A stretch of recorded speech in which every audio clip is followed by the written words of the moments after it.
কর্ণগড়। এই কর্ণগড়ের মহামায়া মন্দিরের ছত্রে ছত্রে লুকিয়ে আছে ইতিহাস। সেই ইতিহাস রক্তের, সেই ইতিহাস সংগ্রামের।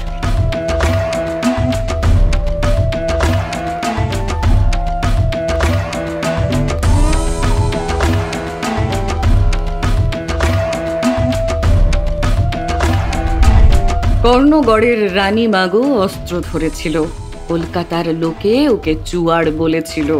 রবীন্দ্রনাথের কৃষ্ণকলি তিনি নন, কিন্তু এই তিনিই সেই যিনি কৃষ্ণবর্ণের মানুষের জন্য অত্যাচারের বিরুদ্ধে সরব হয়েছিলেন ব্রিটিশ সাম্রাজ্য ঘেরা অত্যাচারের নরকে। তথাকথিত বাবুদের দেশের প্রান্তিক জনগোষ্ঠীর এক হারিয়ে যাওয়া কন্যাই যেন হয়ে উঠেছিলেন বাংলার লক্ষ্মীবাই, প্রান্তিকদের রানী সাহেবা। বিদ্যাসাগরের মাটি মেদিনীপুরের রাজনৈতিক উত্তাপের মায়াজালে ব্রাত্য বরাবর প্রচারের বিপরীতে থাকা সেই কুর্মী কন্যাই গড়ে তুলেছিলেন প্রতিবাদের প্রাচীর আর এক রক্তে লেখা ইতিহাসও। বর্তমানে মেদিনীপুরের জনপ্রিয় পর্যটন কেন্দ্র কর্ণগড় মহামায়া মন্দিরের সঙ্গে যার সম্পর্ক চিরাচরিত।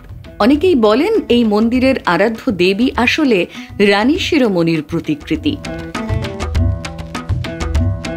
জঙ্গল রাজত্বে তাঁকে ঘিরেই নাকি আজও অনুরণিত হয় কথকতা। বাংলার এই রানী সাহেবার যখন রহস্য মৃত্যু হচ্ছে, তারও প্রায় 10 বছর পর জন্ম নিচ্ছেন উত্তরপ্রদেশের লক্ষ্মীবাই। কিন্তু উপেক্ষিত শিরোমণি বহু আগেই দেখিয়ে দিয়েছিলেন ঔদ্ধত্যের বিরুদ্ধে আধিপত্যের লড়াই কাকে বলে। 1795 সাল ইস্ট ইন্ডিয়া কোম্পানির নামে ততদিনে ঝাঁপিয়ে পড়েছে ব্রিটিশ সাম্রাজ্য। ক্রমশ নিচু উঁচুর বিভেদে আরও ব্যতিব্যস্ত হচ্ছে অবিভক্ত বাংলার জনতা। আদিবাসী থেকে শুরু করে নিম্নবর্গের মানুষ প্রজা শোষণের দাবদাহে জর্জরিত প্রায় সকলেই। ঠিক এই সময়ে দাঁড়িয়ে জঙ্গলমহল, বিশেষত বাংলার পশ্চিমাঞ্চলে শুরু হয় এক বিদ্রোহ, যার পারদ চড়তে শুরু করে কিছু জমিদারের যোগদানেও।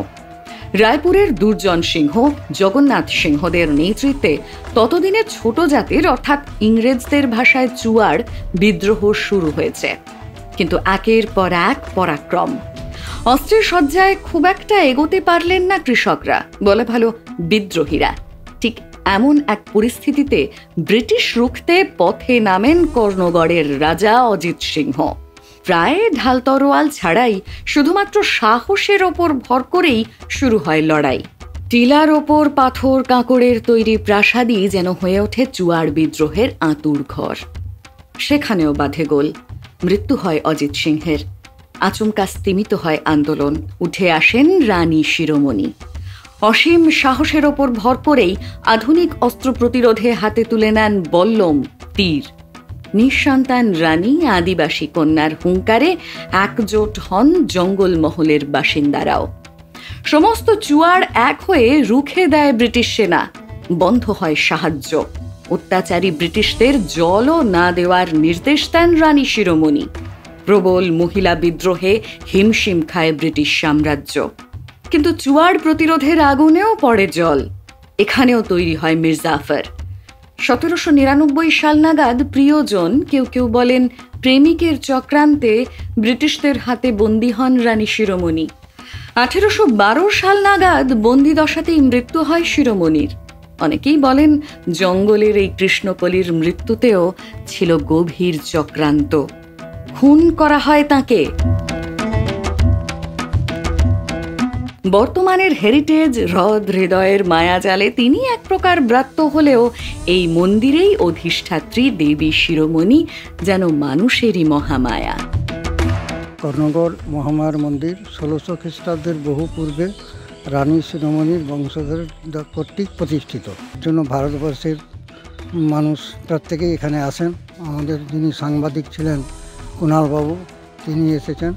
তিনিও বহু মন্দির সম্পর্কে প্রচার করে গেছেন এবং এখানে স্বরাষ্ট্রমন্ত্রী অমিত শাহ এসেছেন এবং বিভিন্ন রাজনৈতিক প্রত্যেকেই প্রায় মন্দিরে আসেন এবং মন্দিরের কিছু সংস্কার কাজও করেছেন। আমাদের মাননীয় মুখ্যমন্ত্রী মন্দিরের সংস্কার কাজ করেছেন। আর এখন বর্তমান মন্দিরে প্রতিদিন ভক্ত গড়ে 200-400 করে আছেই এখানে, এখানে কর্ণগড়ে মা মহামায়া মা বগলামুখী রূপে পূজা হন। মা মহামায়ার পাশে মা অভয়া, তিনি দক্ষিণা কালী রূপে পূজা হন এবং যোগমায়ার মন্দির আছেন, দুর্গা রূপে পূজা হন এবং এখানে দণ্ডেশ্বর, খড়গেশ্বর দুই শিবলিঙ্গ রয়েছেন, তাদের নিত্য সেবা পূজা সবই চলে। এবং এইখানে পাশেই মা বগলার পাশেই মহাবীর মন্দির রয়েছেন এবং এই মহাবীর মন্দিরটি আমাদের ভগবত রঘুনাথজি গুরুদেবের শিষ্যবর্গ দ্বারা আমরা নির্মাণ করতে পেরেছি। আর সেই লুকোনো ইতিহাসের সাক্ষী থাকলাম আমরা। ক্যামেরায় ব্রতিন কুণ্ডুর সঙ্গে অরিঞ্জয় বোস, সংবাদ প্রতিদিন .in, কর্ণগড়।